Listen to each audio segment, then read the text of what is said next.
We're back with more Squid Junction 40 as we have the winners semis set 2 between Graveyard Shift and Fiesta. Looks like Fiesta going to be going with the 96 on Flounder. Okay, not a big fan of the gal on this map, like the long gal.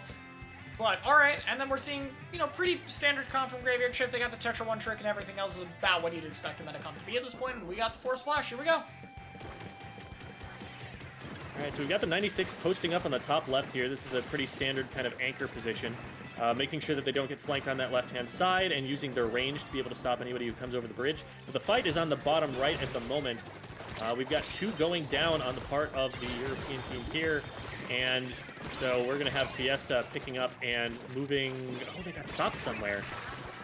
Actually, Graveyard Shift picked up and to stall it out, and they went down. And now Fiesta are going to be able to move up and try and take some space here. Have to think they're going to be going for that first checkpoint, probably on the right-hand side with the amount of space that they've cleared out over there. Just this one little gap they've got to clear, and then they're safe. They're in the clear. Yeah, we got the Zipcaster to try to secure the guy hiding on Snipe. They're going to be throwing a billion burst bombs to help out the Zip. Not able to find the kill, though, when the machine's going to pick them off quite easily there. Got the Crab tank, and it looks like we're going to be recovering just fine. 96 wants to stay alive to be able to get that Kraken. And Kraken's a bit tricky on this map. Walls are kind of a bit of a problem for it. Surging up the walls is pretty slow. It's easy to get caught on, and then there's a great bridge in the middle. It could be a bit tricky for the special on this map. We'll have to see what the team opts to do to get around it. Right now we see the Bria Bomb getting an early kill. One person trapped in the corner. Obi going to be going for them, but a teammate actually going to drop to help out Obi. Both the splashes being very aggressive, probably because the 96 does have that Kraken there, but the 96 also goes down, and we're starting to run out of defensive specials. Luckily, the Sword is able to get a pick, able to put some pressure on the Rainmaker, and they should be able to regroup in time to defend the checkpoint. Always tense to see how the teams are able to play around the push afterwards, after the neutral engagement. Because if they're able to get momentum going down that ramp, that's such a huge deal. But up until that first checkpoint area, it is very possible to defend. Just, you don't want to get stuck on that low ground. Oh, they're having some trouble getting over the top, and that's costs a lot of time. Even the smallest ledges are actually pretty tricky for Kraken, and on top of that, it seems like the Rainmaker just got away from 4 people and got a checkpoint. Not quite sure how, but that happened. But luckily, it looks like Fiesta is going to be recovering just fine here. Someone's going to be able to pick out the Tetra, and this is looking really scary. They'll have a lot of crabs for this push, and if the 96 can stay alive and just focus on pain control, they should be able to get a Kraken as well to be able to help out. Yeah, Graveyard Shift able to just drop it off left for the suicide push on the first checkpoint, but that gave up everything. They got wiped for that. And now with Fiesta on the high ground here and the crab about to run out, the question is, can they continue to stop this before Fiesta gets a much bigger push? The Kraken goes down before it can launch, so that's a huge loss on the part of Fiesta. They're going to get backed up further into mid, and now it's a pretty scrappy fight over this area on top of their ramp here. Ooh, the Reef Slider is able to get a nice kill on the Rainmaker. Now you have to deal with the Tetra on the other roof, who's going to try to funnel you away as the splashes come in. Obito able to get in and try and find one. The Crab's going to pop the Rainmaker here. Probably just wants to grab it to end the special early and get moving. Are we going to try to drop and break for the lead, or are we going to go on the high ground? Looks like we're debating it a bit. Tries to switch to the high ground. Gets away with it on 1 HP, but they're right next to the lead. They just got to go for it. They're waiting for the drop, but they don't get the lead here. Gal is behind, finds a kill, and somehow Fiesta is holding this, and they can get a Kraken. They're right next to one. They're going to Kraken, being able to just run at the Crab. Oh boy, there goes the Crab. It's absolutely shredded, going to let the Sword handle it as they camp a jump. Is able to get that kill, and they grab the Rainmaker. I think Graveyard should have just secured the lead. Like, just get the lead. Make sure you're safe there. You don't want to risk having that push die, like, in this tense a game. Yes, it's only 60. It's a small lead. But, like, it has been 4 minutes of teams struggling to get very good pushes off because they've been playing for longer pushes. So just secure the lead at this part in the game. You never know what's going to happen. That might be the points to secure the game. Yeah, at this point, you know, any lead matters. There are only so many chances they're going to have after this, and you have to think that, like, not being able to take advantage of that opportunity is really going to hurt here. 3 down on Fiesta. Graveyard Shift with an opportunity to potentially get going here. Looks like they're going to try and bring it up over the right-hand side, but they go down too early to be able to get anything going. I think they should have just kept moving the Rainmaker forward. Oh, my controls are freaking out. Sorry. And now there's just very little time. And remember what I said? Like, that 60 point might be the thing to solve the game. There you go. That is the game. There's no that's shot. Right there. It's exactly what I'm talking about. You have no idea how low is going to end up being enough to win. And in this case, if they just went for the 60 point lead during their push, then the other team would have had to push and we could have seen a completely different result. I think just trying to play it extra safe there and not just secure the lead was a big misplay. And that missed opportunity is going to lead to Fiesta taking an early game 1 lead. Yeah, having an extraordinarily difficult time pushing past that first checkpoint for both teams. Just looks like they've got crab placements figured out such that they can cover a lot of those angles and make it very difficult, despite having the low ground, to be able to get down in any direction. We saw whenever someone had the Rainmaker, they were just cowering in fear behind the nearest, source of cover. Just weren't quite able to get the forward pushing power in front of the Rainmaker to make it work. Yeah, definitely, like, Flounder, you have to play a specific way. It's a very open map, and I felt like it was played as if it was a bunch of choke points, and everyone was very afraid to move forward. There's a map where, like, if you move forward and you force the enemy team to defend on lower ground, that's better for you. It's easier to fight from the higher ground and mid, so being aggressive and, like, constantly moving and taking advantage of the unique angles of the stage is very important. And both teams kind of failed to do that there, and between the two, Fiesta just had more defensive resources and a better push earlier. And even then, like, Graveyard's one push that got them that checkpoint was, like, that breakaway. And so it was still just really difficult to get the Rainmaker moving. You just need to get it ahead. Put the Rainmaker in front. Get the shield on the lower ground. Have that protect the people on the high ground. Get them on the lower part of the map. That'll help out a lot. And playing defensively and keeping the fight on more even terrain between the two teams, it's just not going to work out. Yeah, worth noting that both pushes, both of their high watermark pushes were just to checkpoint. They never actually picked the Rainmaker up and scored a single point past the checkpoint in that entire 5 minutes. So very conservative play there. Works out, of course, for Fiesta because they did it first. Yeah, pretty much. That's Rainmaker. Yep. So now we're going to be moving on to, it was Undertow. What was the mode there? Undertow Tower Control. Haven't seen this in a little bit, but not the most uncommon thing. Graveyard is capable of doing Sword Tetra.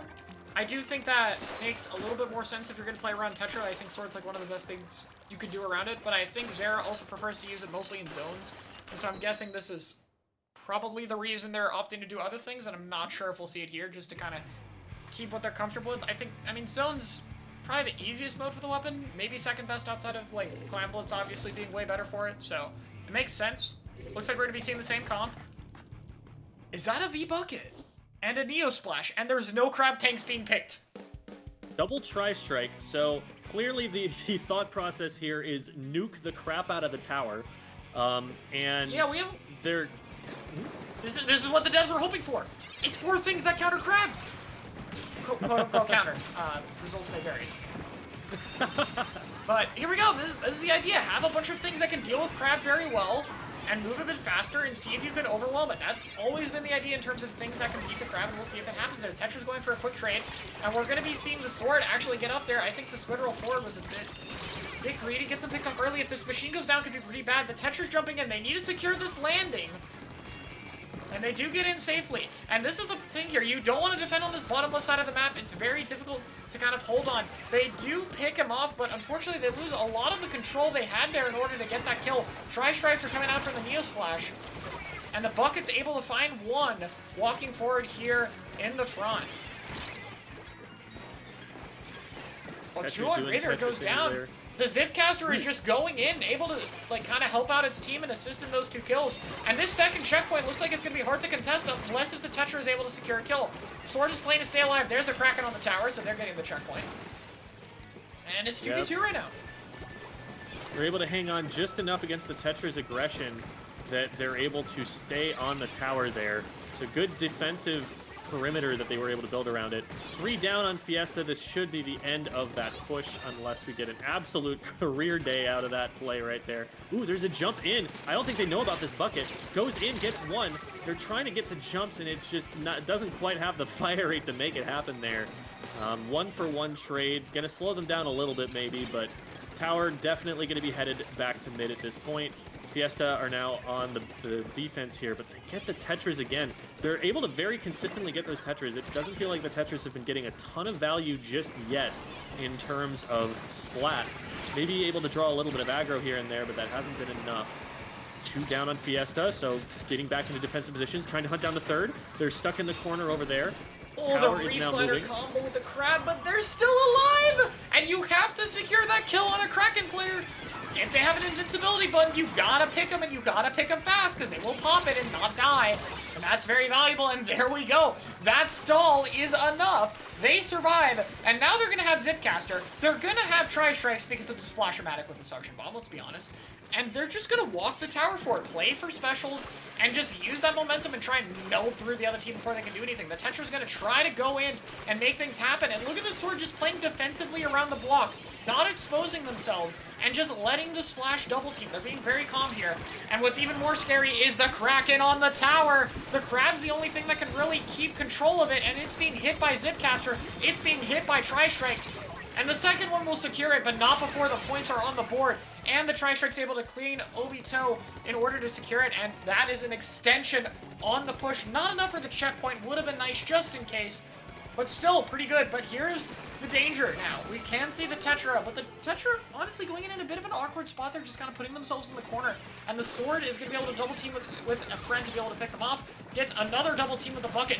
This Horde is doing a very good job of working with their team. You can see they're not the ones actually getting most of the kills. They're just doing the damage, putting the pressure, and letting their players clean up there. And that's especially relevant here because of that quick respawn that we can see activate more often for them. Just really, really smart team play. And that's something that typically Japanese teams do very well. They're much more keen to take 2v1s, to play for more advantageous situations, and to not die in fights where they can end up just getting the kill cleanly. Yeah, there's so much chip on this comp. You've got the Stamper, which is a chip damage machine. You've got the Slosher, you've got the 96, either of which hit a single shot from their main weapon, and now they're damage combos for a splat. So there are just so many opportunities to get a hit and then back up, because you don't need to go in. Your teammate can get it because the opponent is now focused on you instead. So definitely good defensive play there to play around this midline centric comp here. And Fiesta has made it work so far. Just not even first checkpoint, the one that's right in the middle of the map so far. Yeah, and with double crab machine. And I just realized they popped 2 crabs early. That's absolutely a waste. And the other team isn't even, like, they're not even letting them get the checkpoint, dude. They want this win. They want to say we beat Double Crab and they didn't even get a checkpoint. They're going to burn the resources early, forget saving it for overtime, because they know they can win this fight. And they're pushing. And this is going to be an absolute stomp with no crab tank, no sloshing machine. I cannot say that in a long time. It has been many months. 12 points. Not even the first checkpoint. An absolute stomp with no crab tank weapon. No machine. Incredible showing from Fiesta. Yeah, Graveyard Shift, they need to burn some resources with those crabs, with those specials, with the pushes from the Tetras. And it just felt like they never really managed to do that. That Fiesta always were able to use the resources when they wanted to, and not because they were being forced to use them in response to something that Graveyard Shift did. One Kraken was enough to deal with an entire crab tank, a 3-down situation. They got their whole team back in just with that one special. They're just getting so much more value because they're not overcommitting into engagements. They're not blowing all of their resources on just that one initial push. And because of that, you know, the other team uses all of their specials right away, gets basically nothing for them, and Fiesta just walks right back in and has a single use of their resources that wins the fight for them, and then they have the rest ready to go for the tower push. So much better economy of specials and of pushing resources for Fiesta there than from Graveyard Shift. Yeah, that was just an absolutely incredible game. I don't think we're gonna see, guys, I hate to be honest, everyone's like, is Double Crab dead? I have bad news for you. They're gonna pick, I mean, I could be wrong. If I'm wrong, it's gonna be crazy, but like, if they don't run Double Splash here, on this map, on zones, there's just no way, right? Right? Is there? Yeah, there's no way. No, Triple, yo! actually. You were wrong. You were wrong. It wasn't double splash. It was a double. And there we go. Back to normal. Welcome back to Splatoon 3, everybody. Yeah, we were watching something else for a bit. Now we're back. Thanks for tuning into the commercial break where we saw not 4 Splash-O-Matics in the lobby. Now we're back to 4+ Splash-O-Matics. And, yeah, here we go. We're going to see the zone contested. A lot of crabs coming out. And the Stamper is just poking at a distance and being ignored. They're not even looking at him for a bit. They're going to have to Spider-Man in order to get attention. The crab does not ball for him upon getting 70 and just goes down there. Really nice pick. And the landing doesn't you can't. I felt like they definitely could have held there, but they kind of ignored the sword a little bit too much. Once the Zipcaster came out, it was a little bit more of a threat, needed to be paid attention to. And now we're going to see the Stamper just go under the ledge, look for a kill. They can just one-shot the Wave Breaker, by the way. Like, you can't put Wave in front of a Stamper. That thing will get broken instantly. And the sword's going to challenge the Tetra here. This is definitely a matchup it's capable of, but like, same thing here. Look at them play slow, wait for their teammate to get the kill. They're so smart at setting up these 2v1s. It's really good there. Another one goes down. The Heavy is going to be able to get another Wave Breaker, though, and Wave is really good on this map. We've been seeing Chara do pretty good with this weapon recently, and I think it's definitely something that can work here, something that's shown it's able to combat the splashes. But unfortunately, it seems like the team fight is just being taken under the tent where the Heavy can't really help that much. And I felt like if they were fighting somewhere where the Heavy could get some chip damage, they might have been able to save it. But at this point, I mean, they're just in your spawn. You have no time left, no capability to paint. And that is it. Fiesta taking a very, very clean 3-0 over Graveyard Shift. Man, that was... They're going to have to fight Crush Soda in the winners now. You know, I would say it was dominant. Another part of it, though, like, it felt like Graveyard Shift actually had advantage. They had a 2v3 situation at one point there, but because Fiesta had a crab tank commit to the zone and they had the other splash focusing on just spamming paint on the zone, it never really got pushed, and they ended up actually getting picks out of that. So even when they were behind, they weren't behind. Just really, really solid play from Fiesta. Graveyard Shift gonna have to be, you know, going back to the drawing board a little bit with the game plan there, I think, because I think they need to be thinking more about, you know, when do we push, how do we push, how do we, you know, take our advantages and get something out of them, because they've just been consistently in that fight getting shut down by Fiesta, who are using fewer resources than they are to take the fight. Mm-hmm. So there were definitely times really where the fights strong. could have swung the other way. The game one was pretty even, but yeah, definitely by the end, like, not taking advantage of what they're running. You know, like, if you have a Heavy on the tent there, you got to be fighting in places where the Heavy can help. You don't want to fight under that tent. You want to fight on the left side where the crossfire can happen. And I think if they can play a little bit more around what their comp is good at, instead of just fighting them head on, then they definitely can have a chance to run it back later in the bracket. Mm-hmm. And they're